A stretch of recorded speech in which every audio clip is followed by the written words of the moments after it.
Operation Epic Fury.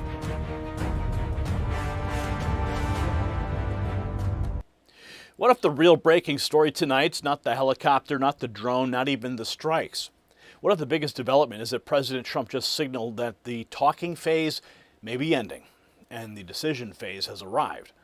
Because, listen to the language. Just days ago, the White House was talking like a deal was close. Now President Trump is saying Iran took too long. The bully of the Middle East is finished, and they may have to pay the price. That's not open-ended diplomacy. That is a deadline with muscle behind it. And if Tehran still thinks that this president's bluffing, well, they haven't been paying attention. And here's why this matters. See, the Apache incident was not just a military headline. It exposed the truth that the battlefield never fully went quiet. Even while the Trump administration kept the door open to a serious agreement, according to President Trump, those American pilots somehow got that burning helicopter down into the sea after an Iranian drone lodged between them. And they were rescued in a first-ever operation by an unmanned sea drone. Incredible courage, incredible American capability, but politically, it changed the atmosphere. Because once you have active combat, even limited combat, every extra day of negotiation starts to look less like patience and more like risk. And that is the tension tonight. Vice President Vance says the administration still believes a strong deal is possible, one that actually ends Iran's nuclear threat for the long term. But President Trump's also making clear America's not waiting forever, not under his watch, and certainly not while Tehran keeps testing the line. And on that point, about not getting trapped by confusion and delay, let me tell you about something that's hitting millions of American families much closer to home. So pay attention to this, because if you or someone in your family is on Medicare, this directly affects your wallet. Medicare is confusing by design. The mailers, the robocalls, the fine print, the commercials, it's all built to keep you overwhelmed, so you pick a plan and never look at it again. That's the Medicare confusion industrial complex. And seniors are paying for it without even knowing. See, Chapter is simple by design. One call, one advisor. They look at your doctors, your prescriptions, your needs, and help you compare plans honestly. Some people could save as much as $1,100 a year, so do not guess. Do not let the system box you in. Call Chapter at the number you see on your screen. You can pause the video. You can write it down. 910-728-4109. Get real help from someone who actually works for you. Now back to the foreign policy story, because the same lesson applies here too. Clarity beats confusion, and President Trump is delivering clarity rather fast. See, here's the part the corporate press will try to blur out. President Trump didn't just authorize pressure, he signaled consequences. He even shared that famous West Wing clip about not responding proportionally if Americans are killed. That wasn't random. That was a message to Iran, to its proxies, and frankly to every regime in the region that thinks delay is a strategy. Add in Trump's comment that as long as he's president, major players respect him, and you can see the doctrine taking shape. Peace, if possible, strength, if necessary. And tonight that line is getting a lot brighter. Rapid Response 47 posting Trey Yanks on the phone call with the president on the two pilots that were downed in that Apache. Yeah, guys, good morning. I just got off the phone with President Trump, and he gave Fox News some brand new details on what happened with that Apache helicopter that went down earlier this week, and provided his thinking on where things stand with the negotiation. I want to start with a story the president told me, new details about the downing of this U.S. Army Apache helicopter. President Trump tells Fox News that the Iranian drone lodged in between the two pilots in this helicopter. They were flying very low. And at that point, the drone didn't explode as it had intended to. And so these pilots were trying to take down the helicopter with the drone lodged into this gunship without it exploding. And at any moment, it could have exploded, the president told me. And he said it was on fire. There was a lot of heat inside the cockpit of this helicopter. And ultimately, these two pilots were able to take it down into the sea, where ultimately they were rescued for the first time in U.S. military history by an unmanned sea drone. Now, President Trump also talked about the U.S. strikes last night against Iranian radar systems and air defense sites. He said the Iranians had tried to rebuild during the ceasefire their defensive capabilities, but they were unable to stop these U.S. strikes overnight, and they were hammered by U.S. fighter jets. Now, interestingly, President Trump told me that he is getting close to ordering new strikes against Iranian power plants and bridges because he says the Iranians are tapping the United States along when it comes to the negotiating process. He says the bully of the Middle East is dead, and he told me I may keep going when I asked him about a possible response to the Iranian missile fire that targeted U.S. forces in Kuwait, Bahrain, and Jordan overnight. The president said they had a chance to sign a deal and survive, indicating again that he may order new strikes against the Iranian regime in response to their dragging their feet at the negotiating table. Again. So if you recall, about a month ago, President Trump had warned that bridges and power plant day would be coming. And of course, he delayed that. It looks like it's right around the corner now. So Trump's warning blunt. Iran had it shot, and now he's signaling more force may be coming. Next, Peter Ducey lays out the White House view as CENTCOM launches what they're calling proportional strikes on Iranian ports. Good evening and welcome to Washington. I'm John Roberts in for Brett Baer. Breaking tonight, the United States is staging what it calls self-defense strikes in Iran right now. Central Command says the attacks began about an hour ago. This follows President Trump's promise to respond to the downing of an American military helicopter by an Iranian drone near the Strait of Hormuz. The U.S. used one of its own naval drones to rescue the two pilots in a first-of-its-kind operation. Fox News is told that there is an investigation into whether the Iranians actually meant to bring down the chopper. All of this further strains the 2-month-long ceasefire between the U.S. and Iran. We've got Fox team coverage tonight. Jennifer Griffin has details about the amazing rescue of the pilots by the unmanned vehicle. Senior White House correspondent Peter Ducey starts us off, though, tonight. He's on the North Lawn. Good evening, Peter. Good evening, John. President Trump is inside the West Wing right now monitoring the situation as CENTCOM carries out those proportional retaliatory strikes. Iranian state media in the last couple of minutes has been reporting that explosions are being heard in ports along the Strait of Hormuz less than a day after President Trump said this about the state of negotiations. I don't think there are any sticking points. Just hours later, a 24-foot-long U.S. Navy water drone helped rescue a pair of American pilots downed by an Iranian aerial drone. President Trump announced the Iranians shot down one of our highly sophisticated Apache helicopters while patrolling over the Strait of Hormuz. There were 2 pilots involved. Both are safe and uninjured. Nevertheless, the United States must, of necessity, respond to this attack. So the report underscores it.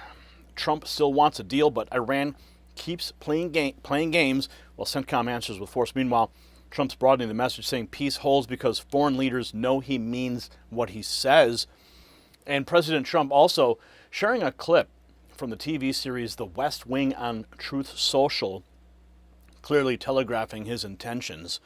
The scene shows the President of the United States arguing for starting a war and declaring if any American is killed, we will not respond proportionally, we will respond with total disaster.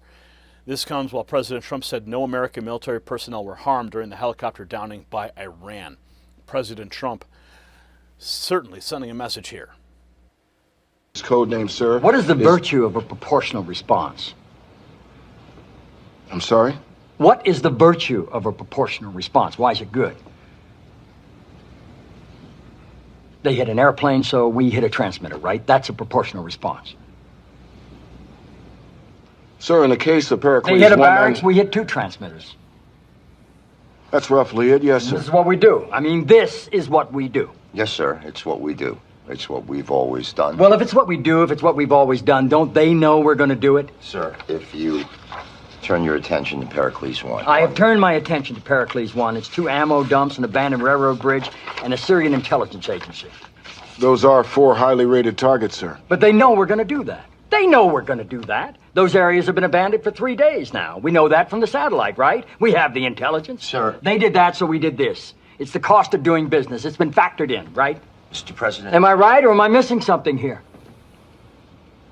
No, sir, you're right, sir. Then I ask again, what is the virtue of a proportional response? It isn't virtuous, Mr. President. It's all there is, sir. It is not all there is. Sir, Admiral Fitzwallace. Excuse me, Leo. Pardon me, Mr. President. Just what else is there? The disproportional response. Let the word ring forth from this time and this place, gentlemen. You kill an American, any American, we don't come back with a proportional response. We come back with total disaster. President Trump posting that on Truth Social. It makes the message clear: hit Americans, and the response won't be small. Now here's Trump putting his red line in plain English, saying exactly what would trigger a fast return to war. This from Trump Daily Post. Trump said he's done trying to be nice with the mullahs. He said Iran took too long to make a deal. Now they're going to pay the price. They're a complete and total mess, much of it. Like their Navy, Air Force doesn't even exist anymore. They've been completely defeated. Iran is all talk and no action. The bully of the Middle East is dead. It's taken too long to negotiate a deal that would have been great for them. Now they will pay the price. And here is some remarks from the Oval. Iran. I wanted to ask you about this report that you would only restart the conflict with Iran if they killed U.S. troops. Is that your red line for ending the ceasefire? If they killed U.S. troops. What does that mean? That you would restart the war with Iran if they killed U.S. troops. Well, it would be a good reason. I'll be honest with you. If they killed U.S. troops, I think I would do that very quickly. Yeah, that's a very interesting question. President Trump making it absolutely clear what that red line is. Next, Fox circles back to the battlefield and the diplomacy with new reporting on the retaliatory strikes and growing doubt that Tehran is negotiating in good faith.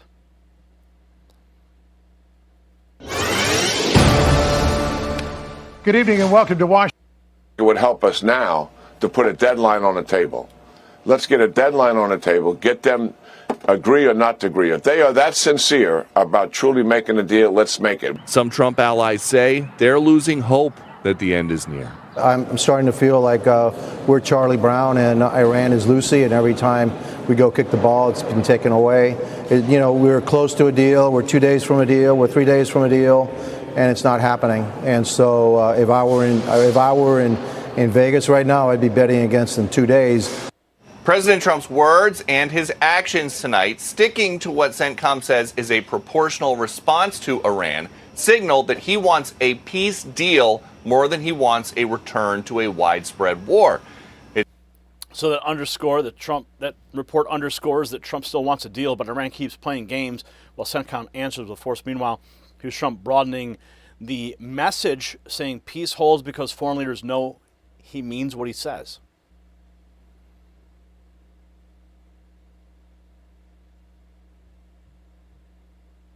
Thank you, President. I have two questions. First of all, Turkish President Erdogan keeps threatening Israel. Do you think there's a chance of a conflict between Israel and Turkey, and will you sell F-35 to Well, as you know, he's a very good friend of mine. Mm-hmm. And we've worked very well together. I like him a lot. I'm not supposed to say that because the press will say, oh, he likes Erdogan.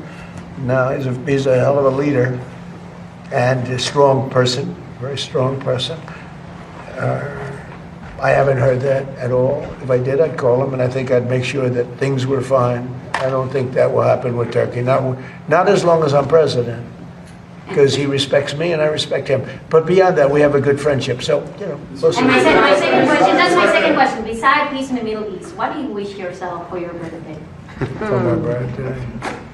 Well, I'll go a step bigger. Peace for the world, okay? Peace for the world. Middle East, yes. Peace for the whole world, yeah. Mr. President, there is a New Jersey Democratic congressional nominee.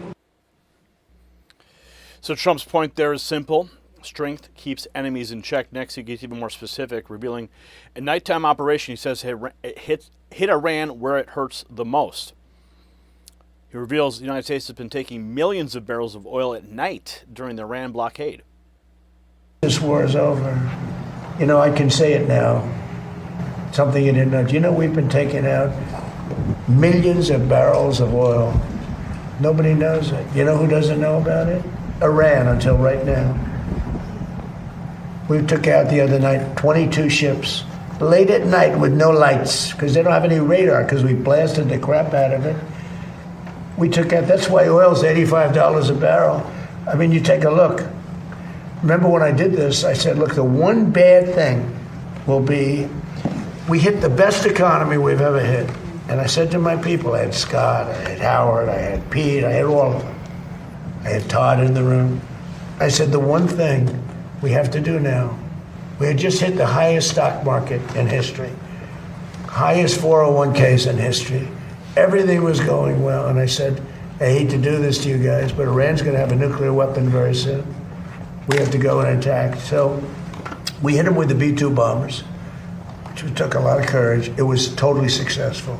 We buried it, very hard to get. But now we had to make the second move. And I said, you know, the bad part is the stock market will go down by a lot based on predictions of. So after detailing the covert oil hits, the administration is making the larger case that the pressure campaign is working. Here's the vice president saying they're close to a deal that would shut down Iran's nuclear threat for the long haul. Right now, I feel that we are in a position to get a deal that is good for the United States economically and that really does deal with the Iranian nuclear program, not just now, not just while Donald Trump is president, but for the long term, to where my kids can say when they're adults, Iran is not going to have a nuclear weapon. That's the goal of the policy, and I think we're very close to achieving that goal. But we've still got some wood to chop, and we're going to keep doing it. We still have some wood to chop, he says. So what does it all mean? It means the deal is no longer being framed as an endless process. It's being framed as a choice. Vice President Vance is still talking about a durable agreement that protects American families for years to come. President Trump still saying peace is possible, but at the same time, CENTCOM is striking. Trump is warning Iran that it took too long, and he's revealing the United States has already been squeezing Tehran harder than many people realize, including by taking millions of barrels of oil during the blockade. See, that's leverage, not drift. That's a commander-in-chief using diplomacy with a hammer on the table. The message now is simple. Sign the deal, end the nuclear threat, or face the consequences of defying the United States under Donald J. Trump. So this is why President Trump keeps his opponents off balance. He's not trapped in an old failed formula where America talks softly, absorbs attacks, and hopes dictators suddenly become reasonable. He's doing what strong leadership looks like. Keep pace as the goal. Keep peace as the goal, keep force as a real option, and make America's enemies understand that time is not on their side. The left and the foreign policy establishment hate this because they never know whether to attack him for being too tough or admit that deterrence actually works when the world respects the man in the Oval Office. So now I want to hear from you. Is President Trump right to put Iran on the clock, yes or no? Drop your answer in the comments. Share this report with someone who still thinks strength doesn't matter. If you want more America First coverage every day, make sure you subscribe to the Next News Network right now. But most importantly, text the 2 words you see on your screen right there to that number, raw feed, to 844-840-4963. We're cutting out the middleman, going direct to you. We're not going to wait for YouTube to send you notifications that never arrive or just allow ourselves to drift in the algorithm, never to be found. We're going to send the messages of news directly to your phone as a text message every single night, so you have the news that you can make informed decisions on. And we're celebrating America 250 over here at Next News Network. Are you? Are you ready? Check out the Next News merch shelf below this video or at shop.nextnewsnetwork.com and find some gear, and let's party together. The system controls information. Information control is power. I want you to see this. The truth only survives together. They don't want this shared. Share this now.